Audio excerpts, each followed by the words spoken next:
అప్పగించబడినప్పుడు సొలొమోను చాలా చిన్నవాడు.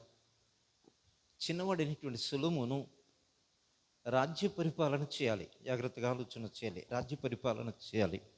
రాజ్య పరిపాలన చేయాలి అంటే అది ఎలా సాధ్యమవుతుంది? ఎలా సాధ్యమవుతుంది? నిజంగా ఇందినాలలో ప్రజెంట్ సిచ్యువేషన్లో ఒక గొప్ప గొప్ప మేధావులతో కలిసినటువంటి ఒక కమిటీ ఉంటుంది. ఆ కమిటీ రాజ్యాన్ని పరిపాలించటానికి, ప్రజల యోగక్షేమములు తెలుసుకోవటానికి, ప్రతి దేశంలో కూడా ప్రజలు ఎలా నివసిస్తున్నారు, ఎలా జీవిస్తూ ఉన్నారు, రేపు రానున్నటువంటి దినాల్లో వారికి ఏది అవసరము అనేటువంటిది ముందుగానే ఒక ప్రణాళికను సిద్ధపాటు చేసుకుని రాజ్యాన్ని పరిపాలించాలి. ప్రియులరా, ఇప్పుడు మనందరికీ తెలుసు కదా, మన ఇంట్లో కరెంట్ వెళ్ళిపోతే ఏం చేస్తున్నాం? మనం ఇన్వర్టర్ సిద్ధపాటు చేసుకుంటున్నాం కదా.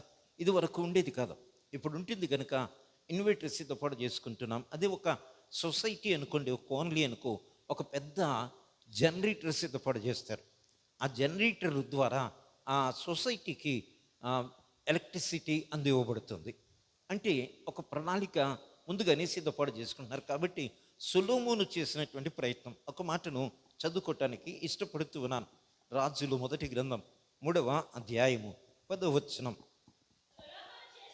సొలొమోను చేసిన ఈ మనవి ప్రభువునకు చెప్తారా ఏంటమ్మా? సొలొమోను చెప్పాలి. సొలొమోను చేసిన ఈ మనవి ప్రభువునకు అనుకూలమాయను. బా, ఎంత అద్భుతం అండి! ప్రార్థన చేసేటప్పుడు మన ప్రార్థన దేవునికి అనుకూలముగా ఉండాలట. ప్రార్థన నేర్చుకోవాలి అంటే సొలొమోను దగ్గరకు రావాలి, దావీదు దగ్గరకు రావాలి, ఎందుకంటే దానియేలు దగ్గరకు రావాలి.